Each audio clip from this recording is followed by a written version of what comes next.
అయిపోవాలి. నేను ఇప్పుడు నీకు ముద్దిస్తాను, అప్పుడు నీకు జ్వరం వచ్చేస్తుంది. నువ్వు వెళ్ళి రెస్ట్ తీసుకో, సరేనా? మ్వా.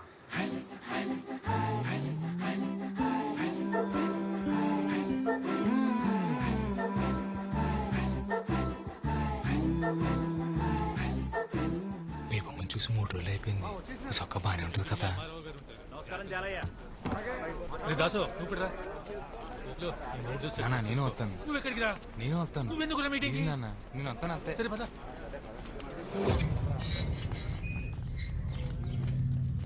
వెళ్ళండి వెళ్ళండి రోయ్, మీ కొంపల కోసం ఇది ఆఖరి మీటింగ్. వెళ్ళండి. వీడికి రోజునే కూర.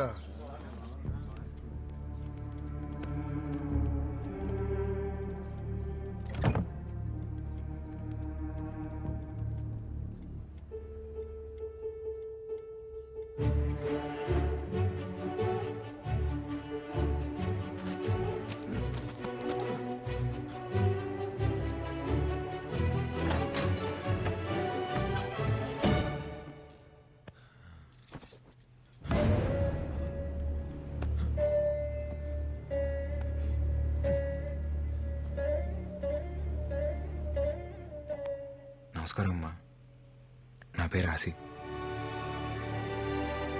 బేబమ్మ నా విషయాలు మీకు చెప్తుందో తెలియదు, కానీ మీ విషయాలు రోజు చెప్తుంది. బేబమ్మకు మీరంటే చాలా ఇష్టం అమ్మా. మీరేమనుకోపోతే ఒకసారి బేబం చూసొస్తానే. రాయన్ ఫిషింగ్ యార్డ్ వల్ల రాయనం గారికి ఎన్ని ఉపయోగాలు ఉన్నాయో పక్కన పెడితే అంతకన్నా ఎక్కువ ఉపయోగాలు మీకే ఉన్నాయి. ముఖ్యంగా మీ పిల్లల భవిష్యత్ చాలా బాగుంటుంది. దూరంగా ఉండి కావలసినప్పుడు సముద్రం మీదకు వెళ్ళొచ్చు. రాయనం గారు మీకోసం ప్రభుత్వంతో మాట్లాడి మీకు పక్కా ఇళ్లు కట్టించేలా చూస్తారు. అర్థం చేసుకోండి. ఇది ఎక్కడ న్యాయం బారో గారు? తెల్లారితే మేమంతా సముద్రం మీదకి బతికేటోళ్ళమి. మీరేమో ఇప్పుడు ఊరవతల 4 కిలోమీటర్ల దూరంలో ఉండమంటారు. అదెలా కుదురుతుంది? రాయ్ ఇక్కడికి అక్కడ పెద్ద తేడా ఉందిరా. అలా అంటారేంటండి? ఎత్తుపై నీళ్లు ఎప్పటి నుంచో అలవాటు పడిపోయాం. ఇన్నేళ్లు సముద్రం మా ఇళ్ళకొచ్చి పలకరించిపోయిందే తప్ప పాడు చేసిపోలేదయ్యా. సాపల్లాంటి బతుకులయ్యా మావి. నీళ్ళకి దూరం ఎట్టేస్తే పానం గిలగిలా కొట్టేసుకుంటది. ఎంతైనా ఉప్పు గాలి తగలకపోతే ఊపిరాడదయ్యా మాకు. మీరే దయ చూడాలయ్యా.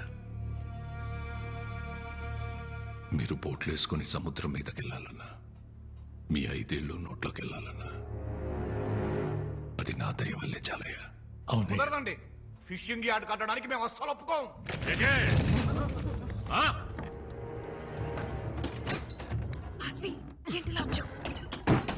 ఏమన్నా చూస్తే ఒక్కసారి మీదడితే తిరిగి వెళ్ళడానికి ఇదేమన్నా సముద్రం అనుకుంటున్నారా? ప్రభుత్వం.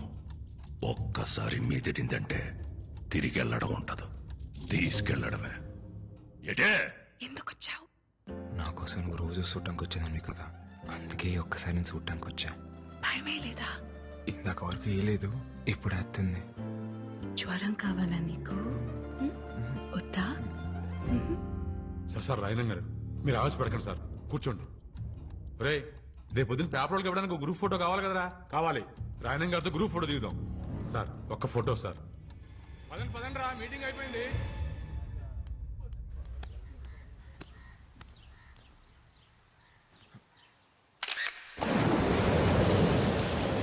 మేమనుకున్నాం మీ నాన్న మా ఇల్లు కలిసి అయితే ఎక్కడ బతకాలి? మీలా మాకు 2-3 ఇల్లు లేవు. ఆసి రాత్రి మళ్ళీ కళ్ళకి వచ్చావు. ఇప్పుడైనా మచ్చ పడిందేమోనని. నేనే మాట్లాడుతూ నువ్వే మాట్లాడుతున్నావు. ఇలా రా, నీకు జ్వరం రప్పించేస్తాను.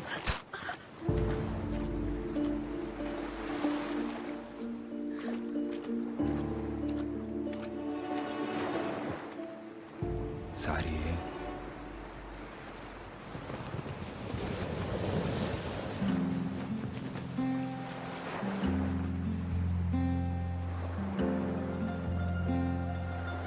ఇప్పుడు నాకెంత కోపం వచ్చేస్తుందో తెలుసా?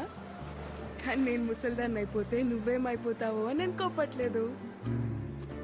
రా, ఇంకొంచెం దగ్గరికి రావచ్చు ఆసి గారు. నీకెళ్ళు లేకపోతే వెళ్ళి సముద్రంలో బతుకు. నేనైతే నువ్వెక్కడున్నా నీతో బతకగలను.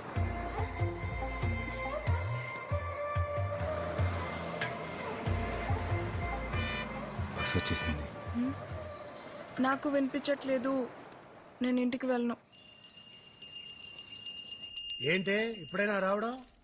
రావడమే ఏటే కోళ్ళ పిల్ల, నా కొడుకుని సో నోరేసుకుని మీదడిపోతున్నావట. ఇదిగో నువ్వు వరుసనా కరిసినా ఆడేది కాబోయే మొగుడు, గుర్తెట్టుకో. మొగుడిని అదుపులో పెట్టుకోవడం రాదు కానీ కబుర్లు చెప్తుంది. ఇదిగో నానా, నేను అన్నానంటారు కానీ ఆడపిల్లకి వయసుతో పాటు మనసు శరీరం రెండు మారిపోతాయి. తొందరపడడం అందరికీ మంచిది. అన్నయ్య లేడా? కనకం కనకం, అయ్యా ఇంటికొచ్చిన వాళ్ళని టీ కాఫీ తాగుతారా అని అడిగేది లేదా? తీసుకొస్తానయ్యా. నువ్వెంత అడ్డుపడ్డా నేను అడగాల్సిన అడిగే వెళ్తాను. ఏ నా మేనకోడని అడిగే హక్కు నాకు లేదా ఏంటి? ఈ ఇంటి కూతుర్ని అడిగే హక్కు నీకెప్పుడూ ఉంటాది, కానీ పొందే అర్హత ఇప్పుడు ఆ ఇంటికి పోయింది. ఇంట్లో మనిషిని కాదని జాతి తక్కువ దాంతో పోయి సంసారాన్ని బజార్నేసుకున్నప్పుడే ఆడికి ఈ ఇంటికి బంధుత్వం తెగిపోయింది. ఇప్పటికిప్పుడు నీ మొగుడెక్కడుంటాడో చెప్పవే.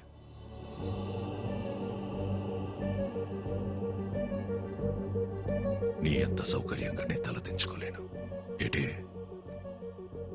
పరువు తక్కువతో రాయన సంబంధం కలుపుకోడు. అది కాదన్నయ్యా. నీది బంధం కాదనిలేవు, అది బంధుత్వం. మళ్ళీ కలుపుకోలేవు. టీ తాగేలా.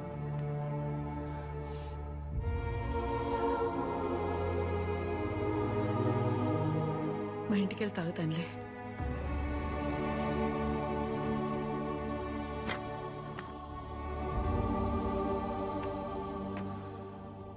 దామెర పనీంద్ర నీకు తెలుసు కదా, మన రూరల్ ఎమ్మెల్యే ఆడి కొడుకు. మనోడే 2 రోజుల్లో వాళ్ళు చూసుకోవడానికి వస్తున్నారు. అది కాదురా. ఉప్పాడ మత్స్యకారులందరికీ హెచ్చరిక. ప్రతి ఏటా మన కట్టుబాటు ప్రకారం ఏప్రిల్ 17వ తారీఖు నుండి జూన్ 3 వరకు 45 రోజులు ఎవరైనా సముద్రం మీదకు బోటేసినా వలేసినా జరిమానా విధించబడ్డహో. మనం పాటపడగా సంపాదించుకున్న డబ్బుల్లో 10% ఈ ఉండిలో దాచుకున్నాం. ఇది చేపలు గుడ్డెట్లే సమయం కాబట్టి ఏటకెళ్ళని 45 రోజులు గంగాలమ్మ జాతర వరకు మన బతుకు తెరువు ఇదే. మన డబ్బే మన 150 కుటుంబాలకి సమానంగా పంచుతున్నాను. జాగ్రత్తగా ఖర్చెట్టుకోండి. తీసుకో దేవుడు. నా డబ్బులు కూడా తీసుకోపామా.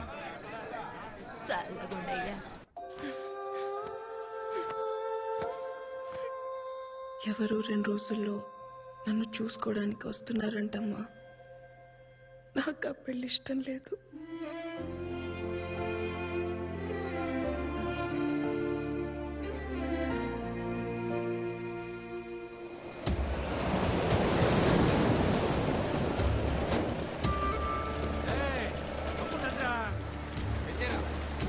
అందరూ వచ్చేసినట్టేగా. అడవులన్నీ ఒడ్డెట్టయిందిరా. ఆయన గారికి లెక్క చెప్పాలిగా.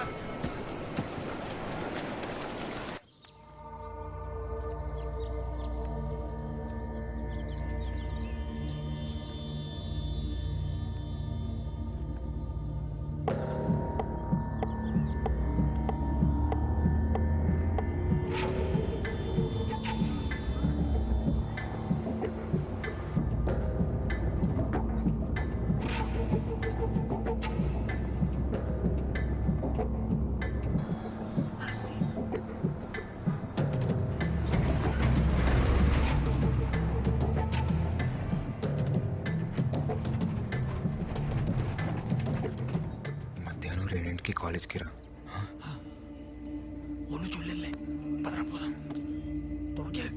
పోనీ. రే, అందరూ బోట్టు ఒడ్డున పెట్టేశారు కదా, పిల్లా చెల్లాని కనికరించకండి. నోటి దగ్గర కూడుందని కూడా చూడకుండా రోడ్డు మీదకి లాగి పరేయండి. తెల్లారేసరికల్లా వాళ్ళ ఇల్లున్న చోట్ల రాయనం ఫిషింగ్ యార్డ్ అని బోర్డు కనపడాలి. అట్టగే.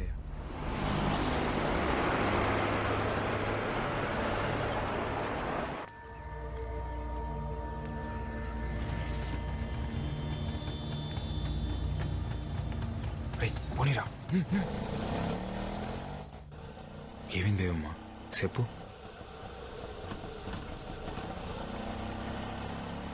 మనసేం బాలేదాసి.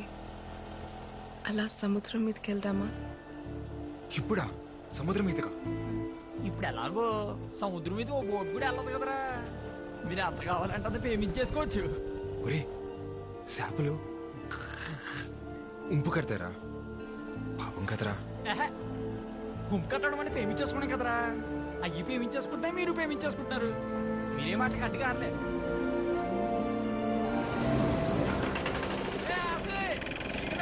వచ్చేయండి. సరే చూడలేదు కదా.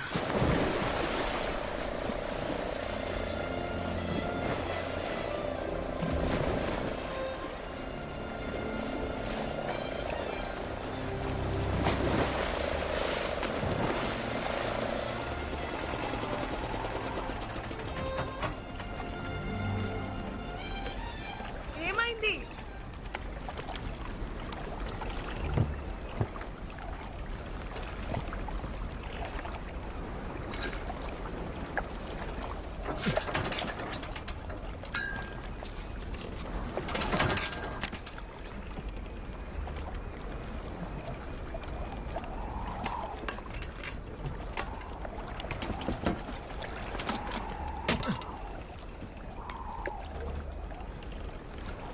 ఆయిల్ అయిపోయినట్టుంది. ఇప్పుడెలా? నేను పనిలో ఉన్నాను, తర్వాత మాట్లాడతాలే. అయ్యా ఆ కాలేజీ బస్సు వచ్చే ఏడైనా బేబమ్మ ఇంకా ఇంటికి రాలేదయ్యా. ఏటి?